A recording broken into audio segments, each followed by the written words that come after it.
Hello, this is Farhana. Welcome to my kitchen. আজ আমি আপনাদের সামনে নতুন এক রেসিপি নিয়ে হাজির হয়েছি। আজকে আমি আপনাদেরকে অ্যাপেল কেক তৈরি করে দেখাবো। জি ভিউয়ার্স, অ্যাপেল পাউন্ড কেক তৈরি খুবই সহজ এবং খুবই হেলদি বাচ্চাদের জন্য। যারা অ্যাপেল পছন্দ করে না, যেসব বাচ্চারা, তাদের জন্য আমি বলবো যে খুব হেল্পফুল একটা রেসিপি হবে। তারা বুঝতেই পারবে না যে ভেতরে অ্যাপেল আছে। সো চলুন দেখি এই অ্যাপেল পাউন্ড কেকটা কিভাবে তৈরি করতে হয়। অ্যাপেল পাউন্ড কেক তৈরি করার জন্য আমি এখানে সর্বপ্রথমে অ্যাপেল নিয়েছি দুইটা। আমি আপনাদেরকে দেখাচ্ছি, যদি এইরকম সাইজের আমি দুইটা অ্যাপেল নিয়েছি। এটা একদম ছোট অ্যাপেল যেগুলো, সেগুলো আপনারা বড় যদি অ্যাপেল যে কোনো দেশের যে কোনো কালারের যদি অ্যাপেল ইউজ করতে চান তাহলে করতে পারেন। বড় যদি হয় তাহলে একটা নেবেন, আর যদি ছোট হয়, ছোট ছোট মিনি অ্যাপেল যেগুলো হয় সেগুলো যদি নেন তাহলে দুইটা নেবেন। আমি এখানে দুইটা কেটে রেখেছি, চোচাটা ছিলে ধুয়ে নিয়েছি। এটা আমি প্রথমে ব্লেন্ড করে নেব, তারপর এটা আমি ইউজ করব। আপনারা ইচ্ছা করলে ছোট ছোট ছোট ছোট টুকরো করেও ডিরেক্টলি এরকম ব্লেন্ড না করে পাউন্ড কেকের ভেতরে দিতে পারেন। It's up to you. আসলে আমি এটা ম্যাশ করে দেব, কারণ এটা অনেক সময় বাচ্চারা কিন্তু অ্যাপেলটা পছন্দ করে না। তো কিভাবে তাদেরকে যেই সব জিনিসগুলো বাচ্চারা পছন্দ করে না সেটা কিভাবে তাদেরকে খাওয়ানো যায়, সবসময় ওই চিন্তাটাই কিন্তু মাদের মনে হয় যে আমার বাচ্চা মনে হয় এই জিনিসটা খেলে ভালো হতো, ওটা খেলে ভালো হতো। অনেক বাচ্চারাই আছে যে অনেক কিছুই খায় না। সো তাদের মধ্যে আমার বাচ্চারাও একজন, যে তারা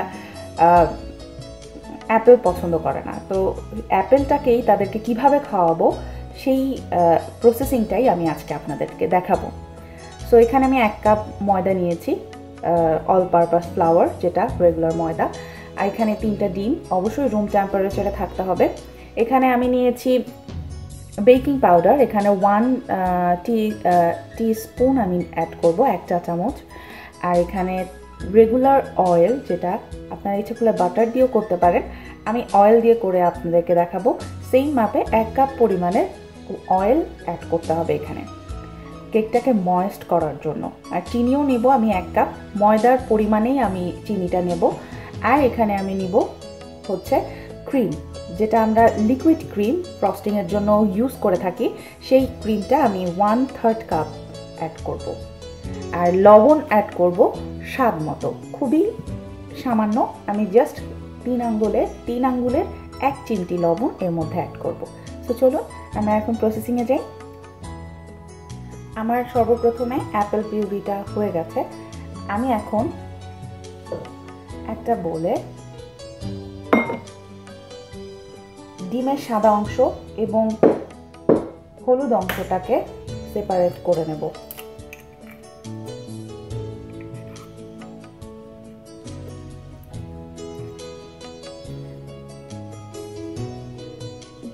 তো এইভাবে আমি বাকি 2টা করে নেব। এখন আমি এটা বিট করে ফোম করে নেব। ফোম করা যখন একটু ফোমি হয়ে আসবে তখন আমি এর মধ্যে অল্প অল্প করে 1 কাপ চিনি ঢালবো এবং বিট করতেই থাকবো যতক্ষণ না পর্যন্ত এটা ফুলে ডাবল না হচ্ছে এবং চিনিগুলো না গলে যাচ্ছে। আমার প্রায় এটা বিট করা হয়ে গেছে। এর মধ্যে আমি দিয়ে দিচ্ছি 1 চা চামচ ভ্যানিলা এসেন্স। আবার এটা বিট করতে হবে প্রায় 3 থেকে 4 মিনিট। এটা বিট করতে হবে। আমার বিট করা কমপ্লিট। এখন আমি এর মধ্যে একটা একটা করে কুসুম দেব আর বিট করব। 1 মিনিট করে একটা করে কুসুম দেব এবং বিট করব। এভাবে 3 মিনিট বিট করব 3টা কুসুমের সাথে। এর মধ্যে দিয়ে দিচ্ছি 1 চিমটি সল্ট, লবণ। দেওয়ার পরে আবারও 1 মিনিট বিট করব। ভিউয়ার্স, দেখতে পাচ্ছেন ব্যাটারটা খুবই স্মুথি হয়েছে। এখন আমি এর মধ্যে আমার যে ব্লেন্ড করা আপেলটা ছিল সেই অ্যাপেলটা অ্যাড করে দেব। তো জাস্ট একটু নেড়ে দেব, মিক্সড করে দেব আর কি। খুবই সুন্দর একটা ফ্লেভার এসছে। অনেকে এই ভ্যানিলা এসেন্সের পরিবর্তে সিনামন পাউডার মানে দারচিনির যে গুঁড়োটা আছে সেটা ইউজ করে থাকে।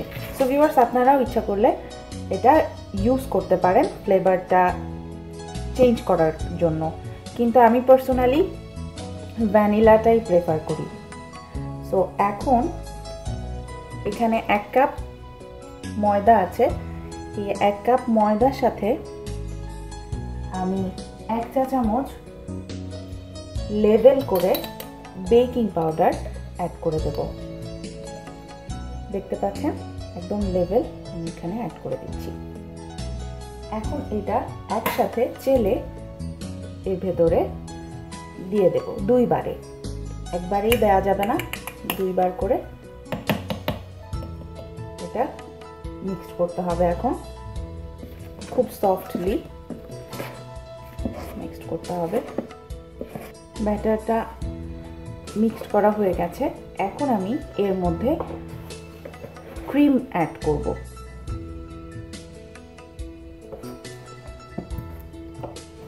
ক্রিমটা অ্যাড করার পরে আবারও একটু নেড়ে দেব।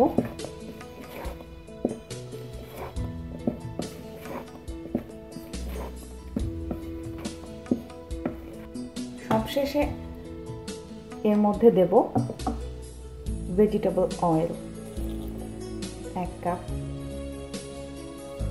এরপর এটা খুবই ভালো মতো একটা স্প্যাচুলারের সাহায্যে এটা মিক্সড করতে হবে। এমনভাবে মিক্সড করতে হবে যাতে তেলটা ব্যাটারটার সাথে একদম মিশে যায়। আমি একটা পাউন্ড কেকের মোল নিয়েছি বেকিং ডিশের মধ্যে। এখন উপরে আমি বেকিং পেপার দিয়েছি। এর বেকিং পেপারটা দেওয়ার সুবিধা হচ্ছে যে কেকটা খুব সফটলি এবং খুব সহজেই ইজিলি এটা কেকটা বের হয়ে আসে, নিচে লাগার কোনো সম্ভাবনা থাকে না। আমি এখানে কোনো অয়েল স্প্রে করিনি কারণ আমার কেকের মধ্যে যথেষ্ট পরিমাণে অয়েল রয়েছে। এখন আমি এই ব্যাটারটা এর মধ্যে দিয়ে দেব। এখন আমি ভিউয়ার্স 180 ডিগ্রিতে 30 থেকে 35 মিনিট পর্যন্ত এটা বেক করব। সো অপেক্ষা করছি 35 মিনিটস। সো ভিউয়ার্স, প্রায় 30 মিনিটস পর আমি কেকটা বের করে ফেলেছি। এরপর আধা ঘন্টা আরও সময় দিয়েছি কেকটা ঠান্ডা হতে। সো এখন দেখতে পাচ্ছেন মাঝখান দিক দিয়ে ফেটে উঠেছে, তার মানে এটার পারফেক্ট কনসিস্টেন্সি ছিল, যার কারণে এটা ফেটে উঠেছে এবং কেকটা অনেক ময়েস্ট এবং সফট দেখা যাচ্ছে। সো আমি আপনাদেরকে কেটে দেখাচ্ছি। দেখতে পাচ্ছেন কালারটাও খুব চমৎকার এসেছে, ব্রাউন কালারের। কেকের যে অ্যাপেলের যে পেস্টটা আমি দিয়েছিলাম, অ্যাপেল অ্যাড করার কারণেই। সো এভাবে আমি স্লাইস করে ফেলছি। আপনারা স্লাইস করে যে কোনো কন্টেনারে এয়ারটাইট বক্সে রেখে দিতে পারেন। আমি আপনাদেরকে একটা দেখাচ্ছি। দেখতে পাচ্ছেন খুবই, আমি জানি না আমার ক্যামেরায় অতটা শো করছে কিনা, কিন্তু কেকটা খুবই সফট এবং খুবই ময়েস্ট দেখতে পাচ্ছেন। পারফেক্ট একটা কেক হয়েছে, খুবই হেলদি একটা কেক বাচ্চাদের জন্য বড়দের জন্য। তো ভিউয়ার্স, তৈরি হয়ে গেল আমার অ্যাপল কেক। আশা করি আমার এই রেসিপিটি আপনাদের ভালো লেগেছে। যদি কোনো প্রশ্ন থেকে থাকে অবশ্যই করবেন, যথাসময়ে অ্যান্সার করার চেষ্টা করব। আবারও হাজির হব আপনাদের সামনে নতুন কোনো রেসিপি নিয়ে। ততক্ষণ পর্যন্ত ভালো থাকুন, সুস্থ থাকুন এবং আমার চ্যানেলটি সাবস্ক্রাইব করুন। ধন্যবাদ।